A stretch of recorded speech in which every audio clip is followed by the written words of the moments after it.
Welcome, everybody. This is the Rotary E-Club of Silicon Valley, and every week we bring you the stories of people who are making the world around them better. They do this locally, globally, digitally, and they do it because they're part of an organization dedicated to service.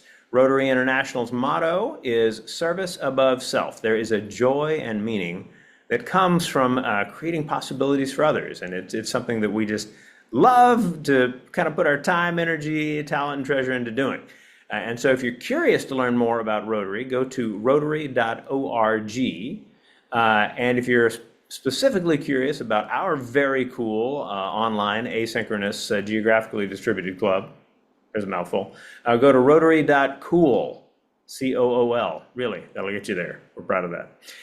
Our speaker today is somebody I have known for well over 30 years. She is a woman of talent and insight and all kinds of really cool experiences. If you want to read her full bio, pause this recording, whether video or podcast, and take a look at what we have on the page where you found this. Our meeting page will have this bio and intro as well. And all of these will have the links that you can follow to learn more after you finish the recording. But we are so excited, Mo Fong, to have you visiting the Rotary E-Club of Silicon Valley. I hand the mic over to you. Thank you so much, Rushton. Thank you for having me here. The Rotary E-Club of Silicon Valley. I've learned so much about you all, and I hope I can help people make better decisions. Certainly raising two teenage boys, I've had some practice with decision making for both myself and them, but hopefully you'll pick up some tips and also how to do this with AI. I've been teaching quite a bit on AI for leaders, and in fact, I teach at Stanford on AI-powered leadership. But just going straight to it, first things first, I want to help us understand why decisions and good decisions are actually really hard to make. This is not something, I mean, nobody intentionally goes out and says, I want to make a bad decision today, right? But somehow this decision making turns out to be hard, and some of them turn out well, and some of them don't. But how can AI help us to make better decisions? And I provide 3 steps for us in the next few minutes to really think about a process we can do for any sort of decision making. And one, we're going to think about the problem behind the problem. Usually, what we bring to the table is not actually the problem we're trying to solve in the first place. And then we're going to have some guiding principles, a framework that's research backed that we can use over and over again, and then have some wrap up with some Q&A. But first things first, Peter Drucker, who's the father of modern management, says, whenever you see a successful business or life decisions, someone once made a courageous decision. And sometimes we get into this analysis paralysis because we're afraid, but as with good decision making, there has to be some courage that we have to get over our fear of making bad decisions. So the question is, how can we have more clarity and confidence in our decision making by using all the knowledge, experience, and tools at our disposal? The cost of poor decisions, are measured in dollars and cents, of course, especially in the business world. But on a very personal and relationship measurement, this measure on the very right-hand side, it says that 45% of employee retention and engagement declines if managers make poor decisions or communicate them poorly. So if we're still working, this affects all of us on the receiving end of bad decisions. So why is it so hard? So many of you may have heard about unconscious or implicit bias. Our unconscious nervous system floods our brains with over 1 billion bits of raw information every second. Just let that soak in, right? So while our conscious mind can only process about 10 bits per second for deliberate decision making, we're bombarded with all sorts of other signals. And social media doesn't help, reading too much doesn't help. Talking to too many people also doesn't help sometimes. So what this means is that we are often taking mental shortcuts to make decisions using cognitive filters or heuristics, which is just a fancy way of saying mental shortcuts, which often results in implicit or unconscious bias. These heuristics are developed over time. So we do a lot of pattern recognition based on what we know. But as we know, when you're driving, it's not helpful to drive forward if you're always constantly looking in the rearview mirror. So we have to break free of some pattern recognition here. How many cognitive biases are there? Oh my gosh, this is such an overwhelming picture, right? It's 188 cognitive biases that we can fall into. And so there's four categories of cognitive biases. What we should remember, are we actually discarding information that we should actually take a look at? Is it too much information? Or do we need to act fast and therefore our hurry or the speed is also making us take mental shortcuts and making bad decisions? Or is it about not having enough meaning? So we fill in characteristics based on stereotypes and generalities because we're trying to make meaning of things.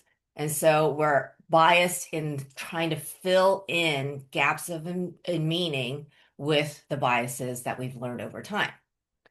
Does AI have implicit bias? 100% because it is trained based on human knowledge.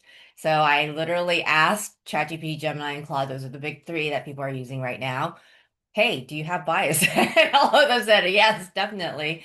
I love Claude's definition. Yes, AI systems exhibit implicit bias because they learn from training data that reflects human biases, stereotypes, historical inequities present in society. So just be aware that when you're using AI, it does have biases. But it can also be helpful because, if we can't slow ourselves down, well, AI, because it doesn't have all of the hindrances of our human brains in needing to slow down to think, is thinking very fast. So it can actually help create really great brainstorming possibilities to help us reframe our problems for us, help us think differently. It can clarify our values, help us expand our options and challenge our biases even now if you prompt it well. And it can be a thinking partner, not an answering machine, and help us to communicate our decisions when it's made. For those of you who are researchers, I know many of you come from highly academic and thinking backgrounds, and you love research. So it can actually help us pull out research-based decision-making frameworks for us too. So I'm going to get into the three steps, the problem beneath the problem. Albert Einstein used to say, if I had an hour to solve a problem and my life depended on the solution, I would spend the first 55 minutes determining the proper question to ask. For once I know the proper question, I can solve the problem in less than 5 minutes. So the majority of our decision-making time needs to really be around problem identification. This is a really fun story about Juicero. Anyone remember Juicero? From 2017, they say, hey, you know what? Our problem is how do I make a machine that can squeeze fresh juice for me every morning? And they raised a ton of money, over $100 million. And guess what? It didn't really work. And so journalists had created memes about this machine because literally they said they popped this bag of fresh veg and fruit in it. But they found out if you use your hand to squeeze the bag, your hand can squeeze the bag just as well as this machine. So what happened was they built this juicer, raised $120 million, and you needed to build a $400 Wi-Fi juice connector too, and it had aerospace grade aluminum components in this juicer. But if they had just asked themselves, what is the problem I'm trying to solve? It's not creating the machine. It was actually, can I have fresh, healthy glass of juice at the start of every day? And so Juicero, this wonderful quote from that journalist's report said, Juicero has since become something of a symbol of the absurd Silicon Valley startup industry that raises huge sums of money for solutions to non-problems. And I feel like that's the ethos of some Silicon Valley companies today. So very apropos for the Rotary E Club of Silicon Valley. So usually in a workshop, I say, let's practice framestorming. And framestorming is a term that was coined by Tina Seelig at Stanford University. So instead of brainstorming, you framestorm. So you frame the question is this the problem statement as I initially framed it? And let me ask 5 whys. Like, what's a real reason that I wanted to solve this problem? Because most decisions are based on a problem you want to solve. And ask why until you reach the root of that problem. So the assumptions are typically baked into your framing. Then you have to ask yourself, what needs to be true for this to be the wrong question entirely? Like, hey, I have to decide if I should, contract with a vendor for a bridge from one side of the bay to the other. It's like, wait a minute. Well, why do I want to build another bridge? Well, I'm just trying to get to the other side. Well, why do you want to get to the other side? To talk to a friend. Well, why do you want to talk to a friend? Because I have an urgent question. Well, pick up the phone, or actually use Zoom these days. So, the problem that you initially thought that you had to build a bridge actually had a much simpler solution because it was actually just to talk to a friend. So, I put together this question like as a case study. Many of you have career decisions that you want to ask yourself, like this particular person, which is just a persona, is asking, should I take a VP role at a well-funded startup or keep my job as a senior director at my tech company right now? Another very appropriate Silicon Valley question. And I built this prompt framework where when you prompt ChatGPT, there's this thing called, or any sort of AI prompt chat bot that you want to use. You could be ChatGPT, Gemini, Claude, or anything that you feel most familiar with. It's not good enough to just give it one sentence. Should I take this role? And then I'll start asking you a ton of questions. If you do this, it's called one-shot prompting with one question. It's going to ask you a ton of questions back. And so you're going to be burning up tokens. And I know we're all very um, like-minded in wanting to save the planet. Token usage means more energy usage, means more water usage. So spend the majority of time creating a good prompt. So this build framework really tries to help you think, what is a good prompt? It's not just this one question, which is framed as A or B. It's really about giving it enough background, understanding your underlying goal, having the identity that you want AI to hold. It's like, hey, I want you to be an executive coach or strategic advisor or whatever role you think might help you in your decision making. And then also give it some constraints and limitations to your decision. This person cannot relocate for this career. And they need to decide within 2 weeks. So, what are all the constraints around your decision? And then, what's your desired outcome? So, my desired outcome is not the answer. As good teachers will know, the beauty of learning how to make good decisions is not the final answer. It's the process you're going to go through. And so, the desired outcome is to apply this 5 whys in a brainstorming exercise, and then give me 3 alternative ways to really think about the problem. Okay, so these prompts, I'll give you the prompt library later, but hopefully using a build framework, you can get better prompting in place from the get-go. Usually I'll do a demo, but in the interest of time, if you're interested, I could do this in the Q&A, but usually I have this boilerplate. You can insert your decision into this template, or you can actually, the demo would have just been, how does Alex's question or decision that she has to make resolve when we use AI?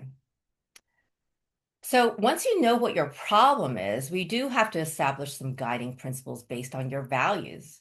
Because guess what? Your biases show up because you have deeply held values that have developed over time. And for values or guiding principles to be truly effective, they have to be verbs. So let's say you value integrity. Well, what does that actually look like when you're making a decision? It's about doing the right thing, however way you determine what the right thing is. And we can go deeper into that, like what does it look like? And, in your particular situation, the right thing may be different for you versus your family if it's going to impact multiple stakeholders. But the point here is, if you value innovation, how do you change that into a guiding principle for decision making? Well, if I like innovation, I want to not only make a decision based on standard outcomes, I want to look at the problem from different angles. I want to innovate and think things differently. And so how does AI help you do that? Well, it can help you clarify your values. If you haven't done a lot of work on this, there's a lot of values exercises online. Um, or you can ask AI, like, I need to really think through what my values are. Do you have any exercises you can help me with that? And then I need to turn these words, these value words, into guiding principles for decision making. And I always tell people, do your own thinking first, write it out into your own sentences. But if you're getting stuck, that's where AI can help you to sharpen your principles as well. So again, another prompt just for principles, changing your values to principles. So step 3. So now you got the problem. You have your values and principles. Now, how do you actually expand your options and challenge your biases? If you don't know the RAP model, it was developed by Chip and Dan Heath from the Stanford Business School, and it's from their book Decisive. So I'm going to go through fairly quickly on RAP. So the main biases for decision making are narrow framing. So it's A or B type of decisions. So if you came in with a decision like, hey, should I choose A or B? We're going to try to think differently, not A or B decisions, but really exploring multiple options. Maybe it's a combination of things. Confirmation bias is also another one. We seek information that supports our existing beliefs and ignores contradictory evidence. We also have short-term emotions, temporary feelings can cloud our judgment, or we're just overconfident, like our decision's right. We're overly confident, overly certain about what the future will hold if we make our decisions. So for each one of these biases, there is an antidote within the RAP framework. W stands for widening your options, not just A or B. R is reality test your assumptions, seek disconfirming evidence. A is to attain distance before deciding, and P is prepare to be wrong. If you want to dig in deep beyond the short amount of time we have, you can pick up their book. But I offer 3 different strategies for widening options. So if you want to multi-track, this is something that AI is great at. It can multi-track options simultaneously. It's like, hey, give me 3 options. And then now I want you to take all these 3 options and play out the scenarios of what could potentially happen and show me what the results might be and what is most advantageous to the final outcome that you want to have. If you're old school like me, sometimes I like to find someone, maybe Rushton, and say, hey, can you help me think through this problem? Really help me in a relational aspect of thinking for bright spots. You probably solved all my problems before, Rushton, so that's a good person to kind of get counsel from, is somebody who's solved your problem before. And then ladder up on your analogies. You know, I think if you think about solutions, so in the Speedo case, they wanted a faster swimsuit, but they really just wanted to make sure that they have an analogies to nature. What's the fastest swimming animal in the world? And then they would build their swimsuit based on that analogy. All right. So R is reality test your assumptions. Naturally, we seek information that confirms what we already believe in, but you got to force yourself to consider the opposite. What would have to be true for this to be the wrong decision? Just as we did with problems, right? What does have to be true to be the wrong problem I'm trying to solve?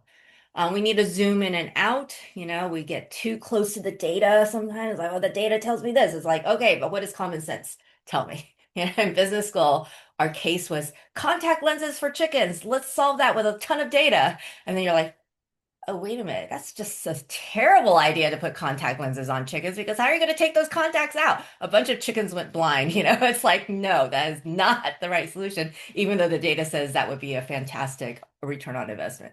And then run small experiments is the other one. All right. Attaining distance before deciding.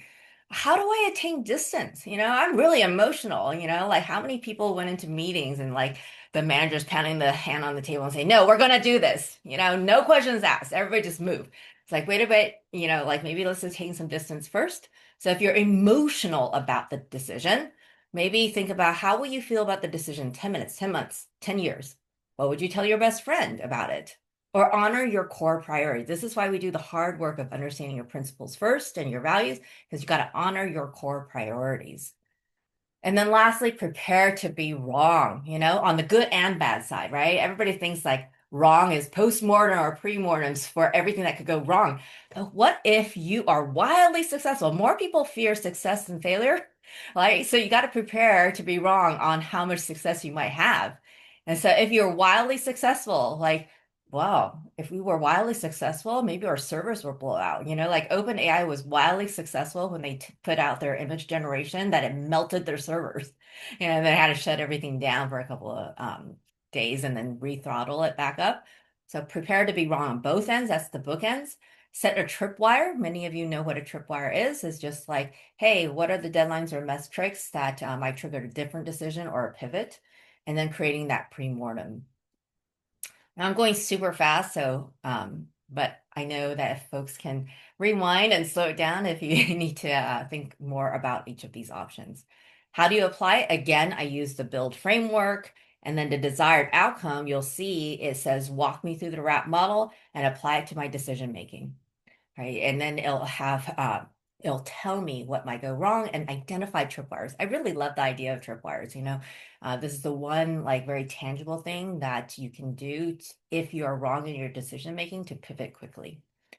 And lastly, we got to communicate. Communicate your decisions to different audiences, tailor your messaging. This is what AI is known for. It's like, hey, let AI know who your audience is, and it can tailor different messaging, even though it's the same decision. The most important thing I want to tell you all is that this again was created by another Stanford GSB professor. He says, when you communicate your audience, think about what they need to know, how you want them to feel, and what you want them to do. And so if you can accomplish that for each of your audiences, you're doing a great job in communicating. And that is pretty much it. I hope to have been on time. And those are the 4 things I wanted to make sure you all know as key takeaways. Brainstorm to know the problem behind the problem. 2, establish your guiding principles based on your values. 3, use the RAP method to guard against cognitive biases and communicate well. And hopefully AI can help you with all of those 4 steps. So continue your learning by reading Decisive. Use the worksheets and practice. I'm going to give you the worksheet or prompt guide, and then teach it to somebody else.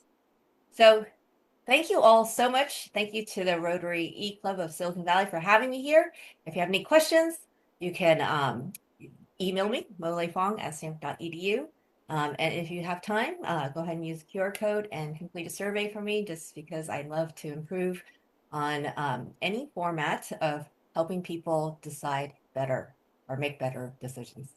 Thank you for having me here. Back to you, Rushton. Thank you, Mo. I want to introduce the group we've got before we kind of dive into. I think we still got a few minutes for Q&A. So we've got members in all sorts of different places. So when I call your name, just wave at the camera if you would. So in Southern California, Catalina Island, we've got Ernie. And currently in Belfast, Northern Ireland, Dave. Good to see you, Dave. Our member in Budapest in Hungary is Victoria. Good to see you. Not on camera at the moment, but in our hearts is Martha here in the Bay Area. And normally in England, possibly still there at the moment, is Cal. Good to see you, sir. All right, so my name is Rushton. I too am in the San Francisco Bay Area. And let's start with a question that Victoria asked that I think sets a good space for us. And that is this: what inspired you to start working with AI? Oh, wow. This is so great a question, because I think what inspired me was something just very personal and was for fun. It wasn't for work at all. When I first found out that AI was on the scene, I was working at the Stanford Entrepreneurship Center with the School of Engineering. And so I always loved technology. And so when ChatGPT came out, and it's been the one that I've used the longest, I said, wow, I could tell immediately that it was going to be a paradigm shift in education. And so I invited Ethan Mollick, who is from Wharton, to come and talk about how he was using AI, because he was a researcher well before me. And he has so many great examples that I was like, okay, I'm just going to download this into my phone too, not just on laptop, and see what I can do with it. So I literally, it was, right after COVID, and my neighbor and I during COVID was exchanging a lot of baked goods. This is a really weird story, but like we were exchanging just lots of food. And I said, I love your lentil soup that you just gave me. Can you give me the recipe? And she's like, no, no, no. Like, I'll just have to tell it to you because it's a passed down recipe from generations. So I'm like, okay, so let's take a walk. So we took a walk, and I was like, wait a minute. Before you tell me, because I'm like, I'm not going to remember everything. I'm going to turn on my ChatGPT. I'm going to take a walk with ChatGPT listening in. And so she told me the whole recipe, and then we went back home, and then I downloaded it and literally gave it to me in like recipe format. And I looked at the transcription, and one of the transcriptions says, make sure you add human seeds instead of cumin seeds. I'm like, well, that's kind of weird, right? But it actually knew, it could tell that we don't eat humans. So in the actual recipe, it translated it back to cumin seed. I was like, this technology is incredible. Like, not only can it help me like have fun, do things that were very practical for my personal life, I'm like, what if I could use it for work? So that really motivated me to help everyone try to learn it. And so, I gave a talk at the Cupertino Library, and kid you not, like it was a 7-year-old in there and a 70-year-old in there, and we just had fun. I said the best way to learn is by playing. So if you can like just play with it first. And then the other question you had was developments in AI. Oh my gosh, it's such a fire hose. So AI can also create like short snippets for you to read every day based on all the sources.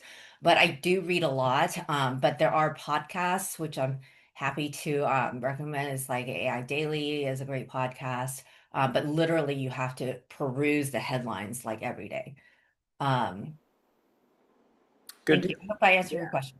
Yeah, and I'll also put in a plug for the Superhuman email mailing, which is a great source of staying on top of AI material as we go. Yes. And Um, sorry, one last thing.